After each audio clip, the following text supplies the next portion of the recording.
Welcome.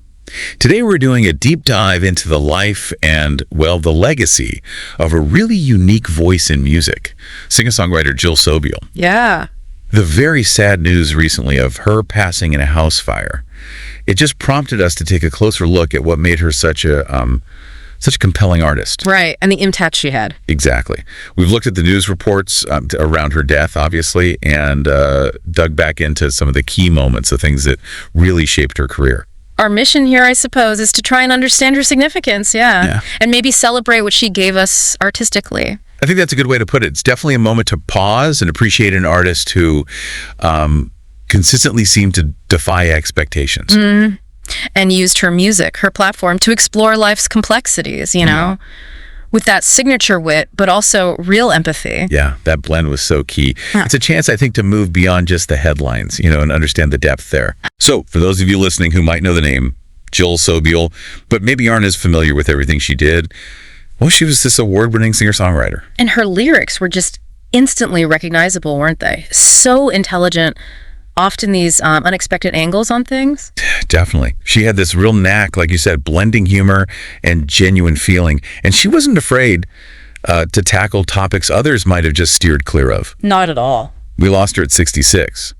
And while she built this, pretty substantial catalog, 12 albums over more than 30 years, right, a lot of listeners probably first heard her with I Kissed a Girl back in 95. Yeah, that was the big one early on. And what's really striking about that breakthrough, especially looking back, is how openly it addressed LGBTQ plus themes. So. That wasn't exactly common in mainstream pop then. No, it really wasn't. That song dropping in 1995, it was a moment. Not just catchy, It brought a perspective to pop radio that was still pretty rare. And even the controversy it stirred up. The fact that some Southern radio stations actually banned it, that just underlines how it was pushing boundaries, starting conversation. Right, and it still hit the Billboard Top 20 despite that resistance. Exactly. That says a lot, doesn't it? About how it connected with people anyway. It really does. Yeah. The news itself, though, about her passing, it's just deeply sad. Yeah. Reports say she died in a house fire. This was in Woodbury, Minnesota, last Thursday. And the cause isn't clear yet, right? Not immediately clear. Her publicist, David Elkin, confirmed the news. It's just such a shock when a voice like that is suddenly gone. It is. It really makes you think, about life's fragility and the importance of what artists like her leave behind. We've already seen some incredibly moving tributes coming out. Mm-hmm. Her manager, John Porter, he called her a force of nature and human rights advocate. Wow. And you could really feel the personal loss in his statement. It highlights that her impact, it wasn't just the music, she clearly connected with people deeply. Yeah, that suggests a real integration, doesn't it, between her personal values and her art. She wasn't just singing about stuff, she was engaged with it. Right. And that authenticity, that probably resonated with people who knew her and knew her work. And her booking agent, Craig Grossman, he said something really touching too. He said, "No one made me laugh more. Her spirit and energy shall be greatly missed within the music community and beyond." That really paints a picture, doesn't it? Someone who made this thought-provoking art, but also just brought warmth, joy. Yeah, absolutely. You can imagine that kind of spirit just lighting up her live shows. Totally. That energy, it's infectious. It often translates right to the stage, creates that connection. Definitely. So looking at her musical journey, those 12 albums, what's really remarkable is just the sheer range of subjects. Complex, often sensitive stuff she took on in her songs. We're talking like the death penalty, anorexia, reproduction issues, and, as we mentioned, that consistent engagement with LGBTQ plus themes. It's a pretty fearless catalog when you actually lay it out like that. It really is. And it says a lot about her courage as an artist, She wasn't always aiming for the easy pop thing. Yeah. She was using songwriting to explore the human condition, all its messiness, but often with that dose of irony, that wit, to make tough topics maybe a bit more approachable. Yeah, that's a great way to put it. Let's look a bit closer at some of those key moments. Her musical evolution. Okay. Her debut, Things Here Are Different. That came out in 1990. That was sort of the first glimpse of this distinctive voice. All right. That first album probably set the stage, for her lyrical style, her willingness to go into stuff that wasn't always mainstream, the foundation. Yeah, the foundation for what came later. And then, like we said, 95 was just this huge year for her. Watershed, yeah. Supermodel. maybe less lyrically deep, but it became such a cultural thing because of the movie Clueless. Oh, yeah. Total 90s snapshot. That movie and that song. Right. But it was I Kissed a Girl Yeah. that really put her in the spotlight. And it's fascinating, like we discussed, banned in some places for the gay themes, but still climbed into the Billboard top 20. That success against that resistance, it really underscores the power of that song. Yeah.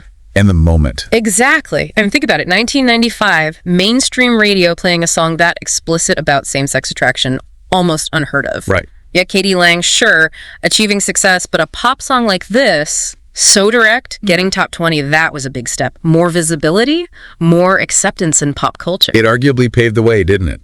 For other artists later on. I think so, yeah. To explore similar themes, maybe with a bit less fear of just being shut down. What's also really compelling about her story is that fiercely independent spirit she had. Oh, yeah. She'd been through the whole major label, indie label thing. Right. And after navigating all that, she made this really bold move in 2008. Decided to fund her next album directly through her fans. Which was pretty novel then. Yeah. Incredibly forward-thinking. It showed she really wanted artistic control, you know? And that direct link to her audience. It wasn't just about the money, was it? No, I think so. It felt more like reclaiming ownership, connecting with the people who actually valued her music. That model's much more common now, but back then, pretty groundbreaking. She actually had this quote that really captures that shift. She said, the old kind of paradigm where you've always waited for other people to do things. This is so great. I want to do everything like this. Yeah, that says it all, doesn't it? It really speaks to her embracing this new way, prioritizing her vision over, the often clunky music industry structures. That kind of agency is just so important for artists. It lets them be more authentic, I think, with their work and their fans, free from some of those label constraints. It's a testament to her belief in herself and in her fans supporting her. Totally. And that connection wasn't just financial, right? She was known for being a really active touring artist.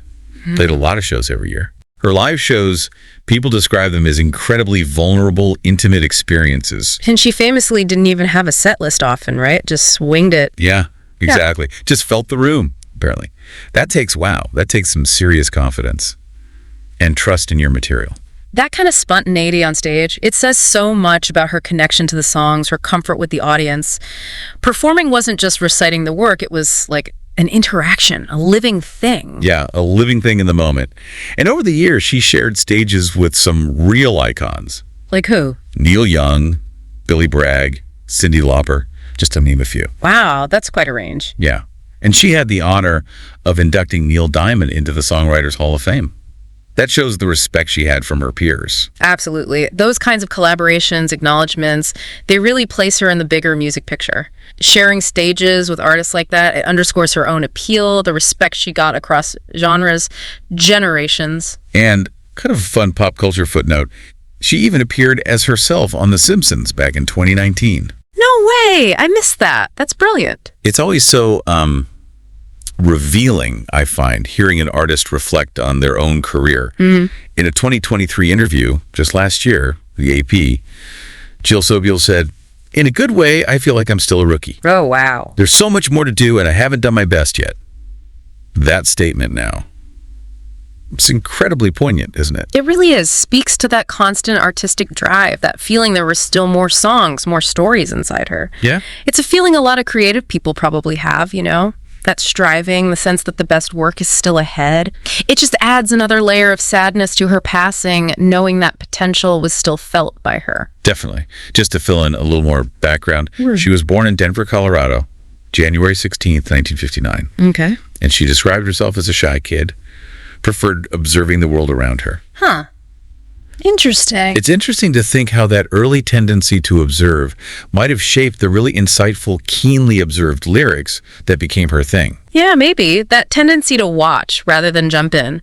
It could have really honed her ability to notice all those little human detail social things, which she then put so well into her songs. Like a deep well of observation fueling the creativity. Could be, yeah. In terms of the immediate community response, her scheduled show in Denver this past Friday. It became an informal gathering, hosted by her friend Ron Boswick. Oh, that's nice. Yeah, sounds like just a space for people to get together, share memories, maybe play some of her songs. That immediate need for community when something like this happens, to come together and remember. Exactly, and apparently there are plans for a more formal memorial later this summer to properly celebrate her life and legacy. Good. That'll be important for a wider circle of people to pay respects. And finally, we should also just acknowledge she's survived by her brother and sister-in-law, James and Mary Ellen Sobule, and nephews and cousins. Right. Our thoughts are definitely with her family and friends right now. Indeed. It's crucial to remember that personal loss for those closest, alongside the public recognition of her career. So as we've done this deep dive into Jill Sobule's life and work, a few key things really stand out, I think.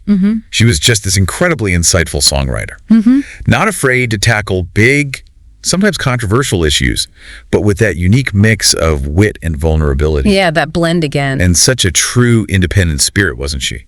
Charting her own course, especially with that pioneering fan funding approach. Definitely. Ahead of the curve there. And ultimately, she just leaves behind this rich, lasting body of work that clearly resonated really deeply with a lot of people. Absolutely. Her willingness just to be authentically herself, you know, and explore such a wide range of human experience in her music, that's central to her legacy. She created a space, didn't she, for conversations that weren't always happening in mainstream music. Yeah, and she did it with intelligence, humor, and that real empathy we talked about.